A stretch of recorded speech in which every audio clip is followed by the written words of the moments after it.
आखिर कैसे भारतीय सेना के एक जासूस ने पहलगाम में हुई दुखद घटना का आतंकियों से बदला लिया, और बदला भी ऐसा कि किसी को कानों कान खबर तक नहीं हुई। कैसे भारत का एक जासूस पाकिस्तान आर्मी के जनरल के घर में नौकरी करने लगा, वो भी अपना भेष बदलकर, और उसने नौकरी करते करते कुछ ऐसा किया जिसे देखकर पूरे पाकिस्तान के होश उड़ गए।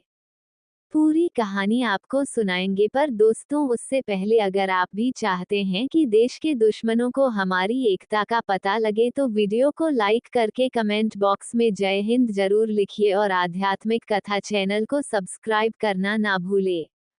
आइए जानते हैं पूरी कहानी। जम्मू कश्मीर का शांत और सुरम्य इलाका पहलगाम, जो अब तक केवल अपने खूबसूरत नज़ारों, बहते झरनों और धार्मिक पर्यटन के लिए पहचाना जाता था, एक भयंकर त्रासदी का गवाह बन गया।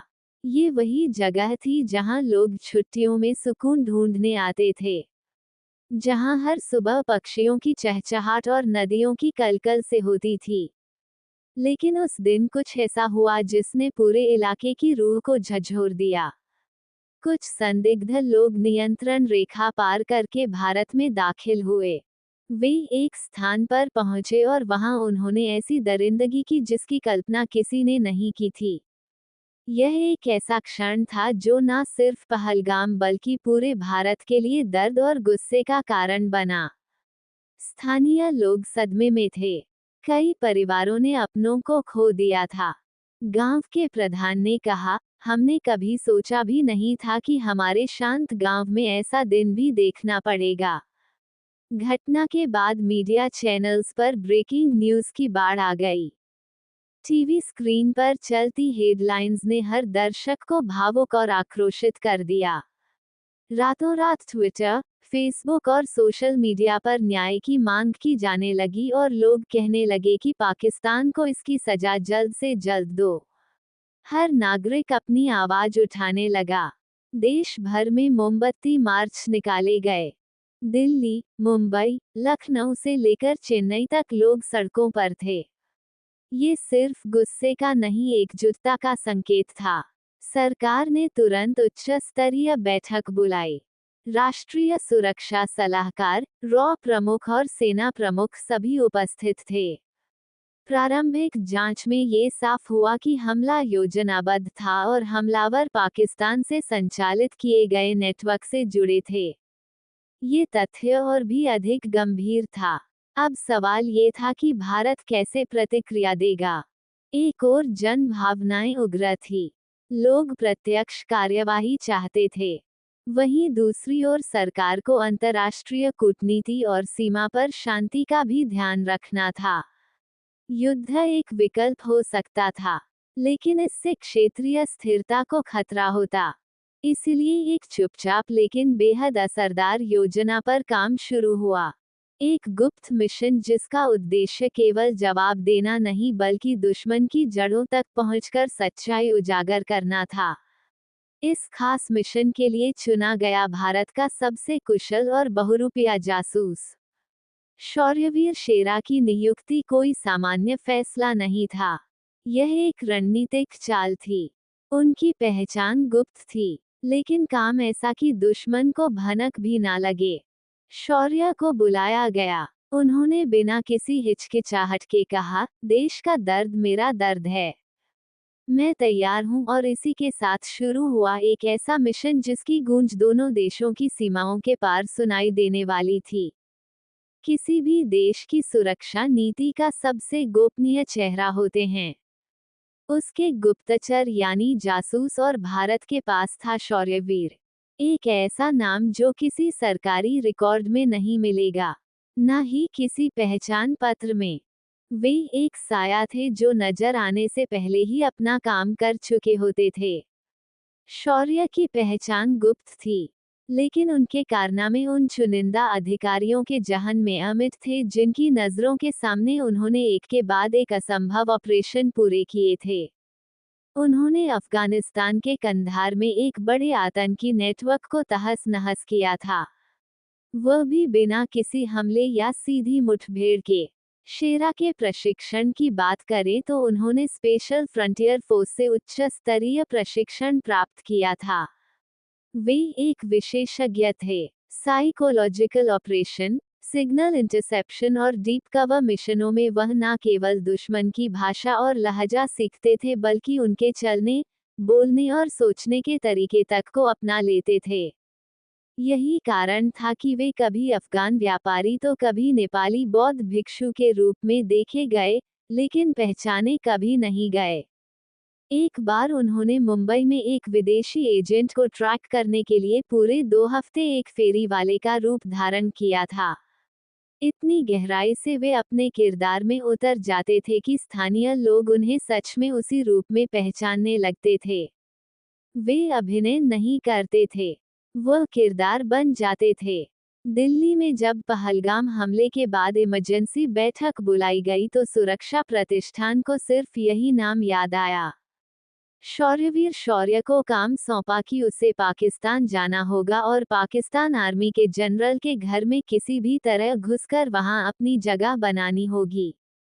और वहां जो कुछ भी होगा उसकी खबर भारत तक पहुंचानी होगी और साथ ही यह भी पता लगाना है कि जो आतंकी पहलगाम आए थे वह कहां छुपे बैठे हैं और पाकिस्तान ने उन्हें कहां छुपा कर रखा है। अब शौर्य तैयार थे अपने मिशन के लिए। उन्होंने तय किया कि वह एक लड़की बनकर इस मिशन को अंजाम देंगे। शौर्यवीर ने अब अपना रूप बदल लिया था। वे शौर्यवीर से अब साबा खान बन चुके थे। एक सलीकेदार, मर्यादित और चुपचाप रहने वाली पाकिस्तानी घरेलू कामवाली। उनके इस रूप में इतनी बारीकी और सच्चाई थी कि एक बार देखने पर कोई अंदाजा भी नहीं लगा सकता था कि उनके पीछे भारत का सबसे तेज और चालाक जासूस छिपा है। लाहौर पहुंचते ही उन्होंने सबसे पहले स्थानीय बोलचाल की लहजे को पूरी तरह आत्मसात किया। चेहरे पर हल्की मुस्कान, नजरों में झिझक और चाल में ग्रामीण विनम्रता लिए वे जनरल अकरम के आलीशान बंगले पर पहुंचे। बहाना था नौकरी की तलाश। जनरल की पत्नी को उनके व्यवहार में वह नरमपन और सादगी नजर आई, जिसकी वह तलाश कर रही थी। साबा को यानी भारतीय जासूस शौर्यवीर को उसी दिन से काम पर रख लिया गया। लेकिन शेरा जानते थे ये सिर्फ शुरुआत थी। उनके लिए असली चुनौती थी विश्वास जीतना, अपने चारों ओर की हर गतिविधि को समझना और बिना शक के सूचना भारत भेजना। जनरल अकरम के बंगले के भीतर एक सख्त अनुशासन का माहौल था। जनरल अकरम एक कट्टर अनुशासन प्रिय अधिकारी था। वो अपने आसपास किसी भी अनजान को बर्दाश्त नहीं करता था। शौर्य को हर पल सावधानी बरतनी पड़ रही थी। हर शब्द, हर हाव भाव नपातुला होना चाहिए था। अगर वह यहाँ पकड़ा जाएगा तो पूरा मिशन फेल हो जाएगा। पहले दिन उन्होंने केवल सुनना चुना। जब जनरल की गाड़ी आती थी, वे फर्श पर झुककर पैर छूने की मुद्रा में आ जाती जिससे नजर ना मिले। रसोई में रहकर उन्होंने मेहमानों की बातों पर ध्यान देना शुरू किया। उन्हें जल्दी ही समझ में आ गया कि इस घर में केवल राजनीति नहीं, रणनीति भी बनती है। शेरा ने सबसे पहले घर के कमरे और उनमें लगे कैमरों, माइक्रोफोन और आने जाने के रास्तों को अपने मन में मैप किया। उन्हें समझ में आ गया कि कौन सा दरवाजा किस समय खुलता है, किस कमरे में कब बैठक होती है और किस वक्त जनरल अकेले होता है। अपने इस भेष में रहकर उन्होंने कई छोटी सूचनाएं भारत भेजी। जनरल की मीटिंग्स का शेड्यूल, नए सैन्य ट्रांसफर और कुछ संदिग्ध नाम जो लगातार चर्चा में थे। रॉकी टीम इन सूचनाओं को क्रॉस वेरीफाई कर रही थी और हर संदेश से आगे की दिशा तय होती थी। हालांकि चुनौती केवल सूचनाएं जुटाने की नहीं थी, खुद को साबा बनाए रखने की भी थी, क्योंकि अगर पाकिस्तानी जनरल को ये पता चल गया कि जिसे वह साबा समझ रहा है वह एक भारतीय जासूस शौर्यवीर है तो गजब हो जाएगा। अब शौर्य इसमें लगा था कि वो कैसे सबका विश्वास जीते। एक बार जब उन्होंने जनरल की छोटी बेटी को गिरने से बचाया तब पहली बार उन्हें घर में भरोसे की निगाहों से देखा गया। उसके बाद उन्हें रात की चाय से लेकर खाने की ट्रे तक ले जाने की जिम्मेदारी भी मिलने लगी। इसका मतलब था अंदरूनी कमरों में पहुंचना, जहां असली सूचनाएं थी। एक दिन उन्होंने देखा कि जनरल अपने निजी कमरे में दो वरिष्ठ अधिकारियों के साथ एक मैप पर चर्चा कर रहा था। उन्होंने उसी कमरे की सफाई के दौरान एक छोटा सा रिकॉर्डिंग डिवाइस अलमारी के कोने में लगा दिया। धीरे धीरे उन्होंने जनरल की चालों, उसकी सोच और उसकी योजनाओं की परतें खोलनी शुरू की। मगर खतरा हर वक्त सिर पर था। एक गलती, एक झिझक, एक सवाल सब कुछ तबाह कर सकता था। लेकिन शौर्य अब साबा बनकर इस दुश्मन के दिल में उतरने लगे थे, और यहीं से शुरू हुई असली जासूसी की कहानी, जहां हर मुस्कान के पीछे एक चाल थी और हर चुप्पी एक संदेश। साबा बनकर शौर्यवीर ने जिस घर में कदम रखा था, वहां किसी बाहरी पर यकीन करना आसान नहीं था, खासतौर पर जब वह घर पाकिस्तान के सेना प्रमुख जनरल अकरम का हो। लेकिन शौर्य ने बिना जल्दबाजी किए कदम दर कदम आगे बढ़ाते हुए विश्वास की डोर को बुनना शुरू किया। अब तक साबा ने खुद को बिल्कुल सामान्य रखा था। वे कम बोलते, ज्यादा सुनते, काम में कोई गलती ना हो इसका विशेष ध्यान रखते। जनरल की पत्नी उनसे खुश रहने लगी थी। धीरे धीरे उन्होंने रसोई से निकलकर पूरे घर में काम करना शुरू किया। यही वह समय था जब वे घर के भीतर की गहराई में दाखिल होने लगे। एक दिन जनरल की पत्नी की तबीयत अचानक बिगड़ गई। साबा ने बिना किसी घबराहट के घरेलू उपचार किए और पास के क्लिनिक तक खुद ले गई। इस घटना के बाद जनरल की नजरों में भी उनका स्थान बदल गया। वे अब केवल नौकरानी नहीं, एक भरोसेमंद सदस्य बन गई थी। जनरल का व्यवहार कुछ बदला बदला लगने लगा था। एक दिन जब वो अकेले थे, उन्होंने साबा से कहा, तुम बहुत समझदार हो साबा, अगर तुम पाकिस्तान में जन्मी होती तो मैं तुम्हें अपनी बेटी बना लेता। शौर्य जानता था कि यह उसके मिशन की सबसे अहम स्थिति है, जनरल का भरोसा जीत लेना।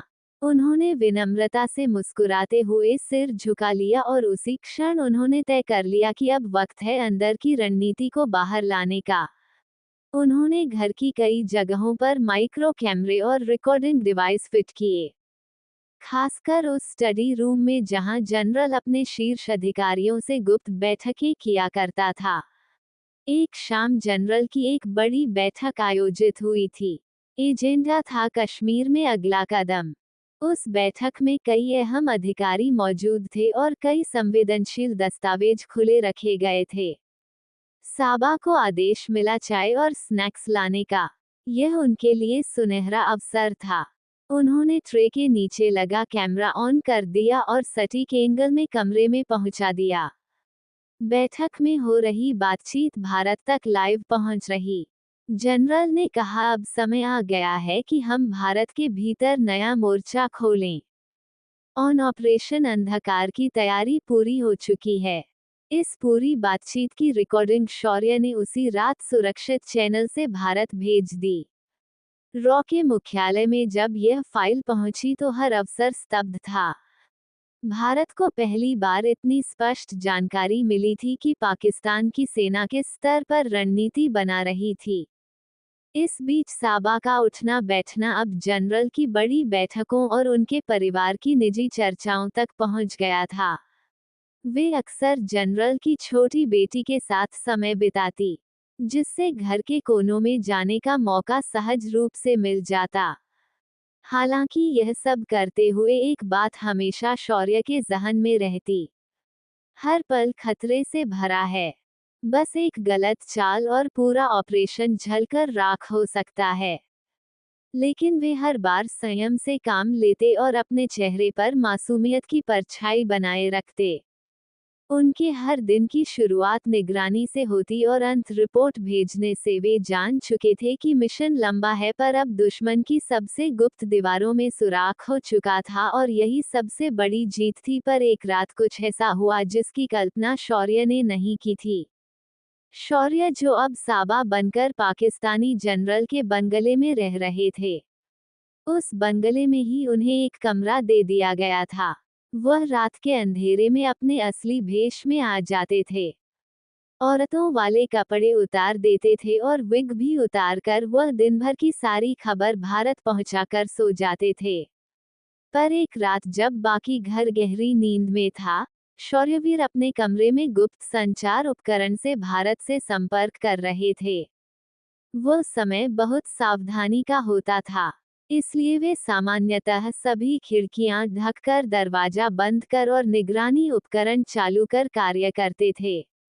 लेकिन उस रात कुछ असामान्य था। खिड़की पर पर्दा ठीक से खींचा नहीं गया था और एक दरवाजे की कुंडी अधूरी छोटी थी। शौर्य को इस बात का अंदाजा नहीं था कि जनरल अकरम, जो किसी अनजान दस्तावेज की तलाश में अपने अध्ययन कक्ष से निकला था, गलती से उसी दिशा में आ रहा है। शौर्य के कमरे के पास से गुजरते वक्त एक धीमी रोशनी और हल्की सी बातचीत की आवाज ने उनका ध्यान खींचा।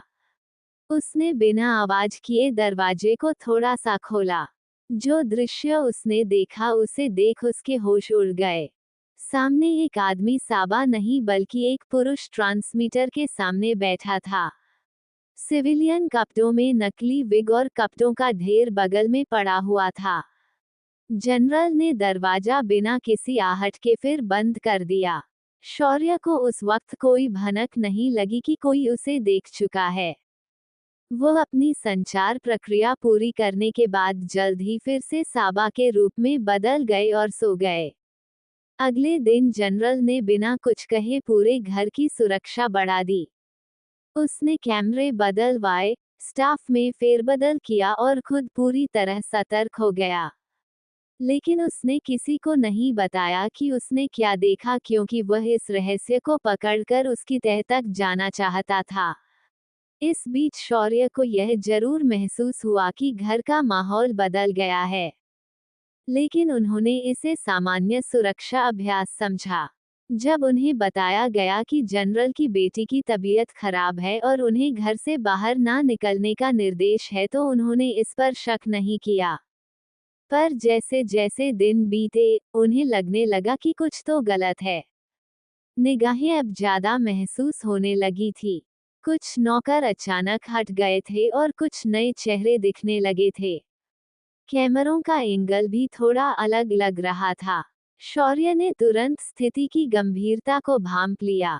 उन्होंने उसी रात एक विशेष एन्क्रिप्टेड संदेश भारत भेजा। स्थिति नियंत्रित से बाहर जा रही है। समर्थन की तत्काल आवश्यकता है। सुरंग निर्माण एकमात्र रास्ता है। भारत में ये संदेश मिलते ही हलचल मच गई। रक्षा मंत्रालय में तत्काल बैठक हुई और तय किया गया कि अब ये सिर्फ निगरानी नहीं, बचाव और कार्यवाही का मिशन बन चुका है। जनरल अब अपने जाल को धीरे धीरे कस रहा था, लेकिन उसे यह नहीं पता था कि जिसे वह शिकार समझ रहा है, वो खुद ही शिकारी है और पूरी तैयारी के साथ नया दांव खेलने वाला है। शौर्य अब अपने मिशन के अगले चरण के लिए तैयार हो चुके थे। भारत के लिए अब वक्त था प्रत्यक्ष हस्तक्षेप का। शौर्यवीर द्वारा भेजे गए आपातकालीन संदेश ने पूरे सुरक्षा तंत्र को हिलाकर रख दिया था। संदेश स्पष्ट था, अब गुप्त रूप से पाकिस्तान की सीमा के भीतर पहुंचना होगा, और वह भी बिना किसी पारंपरिक सैन्य टकराव के। विकल्प एक ही था, सुरंग। राष्ट्रीय सुरक्षा सलाहकार की अध्यक्षता में एक आपात बैठक बुलाई गई, जिसमें भारतीय सेना, एनएसजी और इंजीनियरिंग कोर के वरिष्ठ अधिकारी शामिल हुए। 3 घंटे की मैराथन चर्चा के बाद एक रणनीति बनी। एलओसी के करीब एक निर्जन क्षेत्र से एक भूमिगत सुरंग बनाई जाएगी, जो सीधा पाकिस्तान के भीतर उस इलाके तक पहुंचेगी जहां से शौर्य ने संकेत दिया था। सुरंग बनाने का कार्य सौंपा गया भारत के इंजीनियरिंग कोर को और सुरक्षा की जिम्मेदारी दी गई एनएसएसजी की ब्लैक कैट कमांडो यूनिट को। स्थान चुना गया था बारामूला के पास एक वीरान खेत, जहां दिन में कोई हलचल नहीं होती और रात में घना अंधेरा छाया रहता है। दिन में खेत में जानवर चढ़ते और रात में वही जमीन के नीचे 50 फीट गहराई में खुदाई चलती। खुदाई का काम पूरी तरह मैनुअल रखा गया था, जिससे किसी भी तरह की ध्वनि सीमा पार ना जाए। खुदाई करने वालों को विशेष नाइट विशन लैंप, श्वास यंत्र और थकावट कम करने वाले भोजन दिए जा रहे थे। शुरुआती एक दिन में सिर्फ 100 मीटर खुदाई हो सकी, लेकिन जैसे जैसे रणनीति स्पष्ट होती गई, काम की रफ्तार बढ़ाई गई, शिफ्टें 3 गुना कर दी गई। सुबह, शाम और रात हर 6 घंटे बाद टीम बदलती थी। कोई मोबाइल नेटवर्क या जीपीएस डिवाइस इस्तेमाल नहीं किया जा रहा था। 3 दिन के भीतर सुरंग पाकिस्तान सीमा में दाखिल हो चुकी थी। अंत बिंदु उस जंगल की सीमा से सटी थी जहां शौर्य ने संकेत दिया था कि आतंकियों की अस्थायी शरण स्थली है। इस स्थान की पुष्टि रॉ की उपग्रह छवियों और इंटरसेप्टेड कॉल्स से भी हो चुकी थी। सुरंग को इस तरह डिजाइन किया गया था कि उसमें से एक समय में 2 पूरी तरह सुसज्जित कमांडो क्रॉल कर सकते थे। इसके अंतिम छोर पर एक छोटा बेस स्थापित किया गया, जहां संचार उपकरण, मेडिकल किट और अत्यावश्यक वस्तुएं रखी गई। अब एनएसएसजी के 10 सर्वश्रेष्ठ कमांडोज चुने गए। ये वे थे जो पहले भी सीमा पार गुप्त अभियानों में शामिल रहे थे। इनमें एक डॉक्टर, एक इंजीनियरिंग एक्सपर्ट, एक भाषा विशेषज्ञ और 7 लड़ाकू विशेषज्ञ थे। हर कमांडो को मिशन के केवल अपने हिस्से की जानकारी दी गई थी जिससे गोपनीयता बनी रहे। अंतिम रिहर्सल में उन्हें लाल छाया नामक एक ऑपरेशन सिमुलेशन कराया गया जिसमें उन्हें पाकिस्तान सीमा के नक्शे के आधार पर ध्वनि और प्रकाश रहित मूवमेंट, संदिग्ध पकड़ और त्वरित निकासी की ट्रेनिंग दी गई। सभी तैयारियों के बाद रात 1 बजे ऑपरेशन शून्य की शुरुआत हुई। कमांडो सुरंग में घुसे। उनके पीछे एक इंजीनियरिंग टीम थी जो समय आने पर सुरंग को बंद करने और फिर से खोलने की व्यवस्था संभालेगी। कुछ दिनों की अथक मेहनत के बाद अब सुरंग पाकिस्तान की सीमा में प्रवेश कर चुकी थी। तब भारतीय सुरक्षा बलों के बीच एक विशेष योजना को अंतिम रूप दिया गया। मिशन का नाम रखा गया ऑपरेशन शून्य। इसका अर्थ था शब्द रहित, आक्रमण रहित लेकिन असरदार प्रवेश। शौर्यवीर ने भारत को जो सूचनाएं भेजी थी उनसे ये स्पष्ट था कि रावलपिंडी के बाहरी इलाके में एक फार्म हाउस है जहां पाकिस्तानी सैन्य खुफिया के संरक्षण में आतंकियों को अस्थायी रूप से छिपाया गया है। ये जगह पाकिस्तानी आर्मी जनरल के बंगले के पास ही थी। वहां वे अगली घातक योजना पर काम कर रहे थे। कमांडो दस्ते ने रात के अंधेरे में सुरंग से प्रवेश किया। पूरी टीम ने विशेष ब्लैक ओप्स यूनिफॉर्म पहन रखी थी, जिसमें किसी प्रकार की आवाज या प्रकाश नहीं होता। उनके पास नवीनतम रडार प्रूफ हेलमेट, लो लाइट कैमरा और चुपचाप काम करने वाले हथियार थे। सुरंग का अंतिम सिरा फार्म हाउस से करीब 300 मीटर दूर एक सूखे नाले में खुलता था। वहां पहुंचते ही दस्ते ने 3 भागों में खुद को बांटा। पहला समूह निगरानी में, दूसरा घुसपैठ के लिए और तीसरा बैकअप। इस बीच शौर्यवीर ने अपने पिछले संपर्क के माध्यम से बताया कि फार्म हाउस में 6 से 7 संदिग्ध मौजूद हैं जिनमें से 2 प्रमुख साजिशकर्ता है। उन्होंने एक खास खिड़की और समय भी बताया जब सभी मुख्य लोग एक ही कमरे में होते हैं। कमांडो दल ने फार्म हाउस की रसोई से जुड़ी बैकडोर एंट्री को चुना। वहां गश्ती पर तैनात 2 सुरक्षाकर्मी थे जिन्हें चुपचाप नींद की गैस से निष्क्रिय किया गया। इसके बाद एक एक कर कमांडोज भीतर दाखिल होने लगे। कमरे के भीतर हल्की रोशनी थी और कुछ संदिग्ध लोग टेबल पर मैप और फाइल्स फैलाकर बातें कर रहे थे। तभी एक सिग्नल मिला, धुआं छोड़ो। एक विशेष धुआं छोड़ा गया जिसमें नींद लाने वाला रसायन मिला था। कुछ ही मिनटों में पूरा कमरा अंधकार में हो गया और उसमें मौजूद सभी लोग अपनी कुर्सियों से गिरने लगे। कमांडो दस्ते ने तुरंत प्रवेश कर एक एक को सुरक्षित रूप से नियंत्रित किया। उनके हथियार हटा लिए गए, आंखों पर पट्टियां बांधी गई और हाथ बांध दिए गए। पूरी कार्यवाही में सिर्फ 8 मिनट लगे। बिना एक भी गोली चलाए कमरे में मिले दस्तावेज, इलेक्ट्रॉनिक उपकरण और एक लैपटॉप को भी जब्त किया गया। सब कुछ पैक कर सुरंग के रास्ते भारत लाने की तैयारी शुरू हो गई। सफलता की पुष्टि होते ही शौर्य ने भारत को अंतिम संदेश भेजा। लक्ष्य सुरक्षित वापसी की तैयारी शुरू, और फिर ऑपरेशन शून्य का सबसे अहम हिस्सा शुरू हुआ, चुपचाप वापसी। ऑपरेशन शून्य की सफलता के बाद अब सबसे संवेदनशील चरण सामने था। कैसे आतंकियों और जब्त किए गए साक्ष्यों को बिना किसी शोरशराबे के भारत लाया जाए।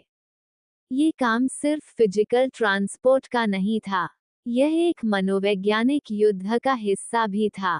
कमांडोज को आदेश मिला कि वापसी उसी सुरंग से करनी है जिससे वे आए थे। एक एक करके आतंकियों को होश में लाया गया। उनके हाथ पांव बांधे गए, आंखों पर पट्टियां और मुंह पर विशेष ध्वनि अवरोधक मास्क लगाए गए ताकि वे ना तो देख सकें और ना ही चिल्ला सकें। शौर्यवीर सबसे अंत में सुरंग में प्रवेश करने वाले थे। वे पूरे ऑपरेशन की निगरानी करते रहे। हर कमांडो को अपने साथ एक एक संदिग्ध सौंपा गया और बेहद धीमी गति से पूरी सावधानी के साथ वापसी शुरू हुई। सुरंग के भीतर गहन सन्नाटा था, सिर्फ कमांडो के जूतों की मध्यम आहट और एक अनकहा तनाव। 3 कि.मी. लंबी सुरंग को पार करने में लगभग 2 घंटे लगे। रास्ते में बार बार रुकना पड़ता क्योंकि किसी संदिग्ध की सांस तेज हो जाती या कोई असहज हो जाता। लेकिन एनएसएजी कमांडोज ने पूरी तैयारी की थी। उनकी मेडिकल टीम हर क्षण सतर्क थी। जब वे भारतीय सीमा में दाखिल हुए तो पहले से तैयार किया गया अंडरग्राउंड बनकर उनका इंतजार कर रहा था। यहाँ एक विशेष सैन्य ट्रक रखा गया था जो बिना किसी चिन्ह के दिखता था, लेकिन अंदर से पूरी तरह अत्याधुनिक निगरानी और सुरक्षा उपकरणों से लैस था। सभी संदिग्धों को इस ट्रक में रखा गया और उन्हें सीधा एक गुप्त सैन्य केंद्र ले जाया गया जहां उन्हें अलग अलग कमरों में रखा गया। इन कमरों की दीवारें साउंड प्रूफ थी और उनमें 2 तरफा शीशे लगे थे, जिससे बाहर से सब कुछ देखा जा सकता था, लेकिन अंदर से नहीं। इसके बाद शुरू हुआ वास्तविक विश्लेषण का चरण। सेना की इंटेलिजेंस यूनिट आरओ और मनोवैज्ञानिक विशेषज्ञों की संयुक्त टीम ने हर संदिग्ध से पूछताछ शुरू की। ये सामान्य पूछताछ नहीं थी। इसमें उन्हें थका कर नहीं बल्कि उनकी मानसिक संरचना को समझकर उनके अवचेतन में छिपे सच को बाहर लाने का प्रयास किया गया। कुछ ही दिनों में कई चौंकाने वाले तथ्य सामने आए। किसी ने कबूल किया कि वे कराची में ट्रेनिंग लेते थे। किसी ने बताया कि धन कहां से आता है तो किसी ने खुलासा किया कि अगला लक्ष्य भारत के किस शहर में था। इन सूचनाओं को तुरंत राष्ट्रीय सुरक्षा सलाहकार को भेजा गया और उसके आधार पर कई शहरों में चौकसी बढ़ाई गई। भारत ने सिर्फ आतंकियों को पकड़ा नहीं था, उसने भविष्य की कई घटनाओं को होने से पहले रोक दिया था। इस पूरे समय शौर्यवीर ने सार्वजनिक रूप से कोई भूमिका नहीं निभाई। वे अब भी एक परछाई की तरह ही काम कर रहे थे। पर एक बात स्पष्ट थी, ऑपरेशन शून्य का सबसे बड़ा नायक वही था। जब ऑपरेशन शून्य के तहत पकड़े गए आतंकियों को भारत लाया गया और उनसे अहम जानकारियां हासिल कर ली गई तो अब अगला चरण था आधिकारिक कार्यवाही और असली सजा। भारत सरकार ने इस पूरे मिशन को जनता से गोपनीय रखा था, लेकिन जैसे ही उनके खिलाफ पर्याप्त सबूत जुटा लिए गए उन्हें विशेष न्यायालय में पेश किया गया। सुनवाई बंद कमरे में हुई, पर उससे पहले मीडिया को ये सूचित कर दिया गया कि यह एक बड़ा आतंक विरोधी अभियान था जिसमें सीमा पार से संचालित गतिविधियों को निष्क्रिय किया गया है। जनता को ये जानकर संतोष हुआ कि भारत ने बिना एक गोली चलाए एक सटीक और साहसिक कार्यवाही करके आतंकियों को धर दबोचा है। पर असली कहानी अभी बाकी थी। इन आतंकियों को उत्तर भारत के एक अज्ञात उच्च सुरक्षा जेल में रखा गया। ये जेल विशेष रूप से उन लोगों के लिए थी जिनसे लंबे समय तक खुफिया जानकारी प्राप्त करनी होती है। हर संदिग्ध को अलग अलग सेल में रखा गया ताकि वे आपस में संपर्क ना कर सकें। उन पर 24 घंटे 7 दिन निगरानी रखी जा रही थी। हर गतिविधि रिकॉर्ड होती थी। खाने का तरीका, नींद की अवधि, मनोवैज्ञानिक प्रतिक्रियाएं, पूछताछ सिर्फ शब्दों से नहीं होती थी। भारत की खुफिया एजेंसियों ने साइकोलॉजिकल ऑपरेशन की तकनीकों का इस्तेमाल किया। सामाजिक अलगाव, प्रासंगिक भ्रम और बार बार पूछे जाने वाले भ्रमित करने वाले प्रश्नों से इसका उद्देश्य था उनकी मानसिक थकावट और सच उगलवाना। जल्द ही एक के बाद एक कई अहम जानकारियां सामने आने लगी। एक संदिग्ध ने खुलासा किया कि वो अफगान सीमा के पास एक आतंकी कैंप में ट्रेनिंग ले चुका था। एक अन्य ने बताया कि उन्हें क्रिप्टो करेंसी के माध्यम से पैसा ट्रांसफर किया गया। इन सभी सूचनाओं को एकत्र कर सरकार ने एक डिजिटल डोजियर तैयार किया जो न केवल राष्ट्रीय सुरक्षा के लिए उपयोगी था बल्कि अंतर्राष्ट्रीय मंच पर पाकिस्तान के खिलाफ मजबूत सबूत साबित हो सकता था। भारत ने ये डोजियर संयुक्त राष्ट्र और अन्य प्रमुख देशों के समक्ष प्रस्तुत किया। नतीजा ये हुआ कि कई अंतर्राष्ट्रीय मंचों पर पाकिस्तान को जवाब देना पड़ा। कई देशों ने उनके खिलाफ कड़े बयान दिए और सहायता में कटौती की चेतावनी तक दे दी। भारत में इस पूरे मिशन के पीछे के नायक शौर्यवीर को अब भी सार्वजनिक रूप से नहीं पहचाना गया था, लेकिन अब वह फिर से कहीं गायब हो गए, शायद एक नए मिशन की ओर।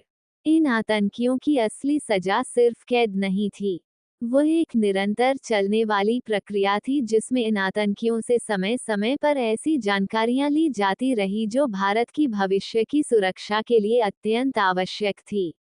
शौर्य ने सिर्फ बदला नहीं लिया था, उन्होंने भारत को भविष्य के हमलों से बचाने की दिशा में एक नया अध्याय शुरू किया। तो दोस्तों, स्टोरी आपको कैसी लगी कमेंट करके जरूर बताइएगा और हो सके तो चैनल को सब्सक्राइब कर लीजिएगा ताकि ऐसी ज्ञानवर्धक कहानी और जानकारी आपको देखने को मिलती रहे।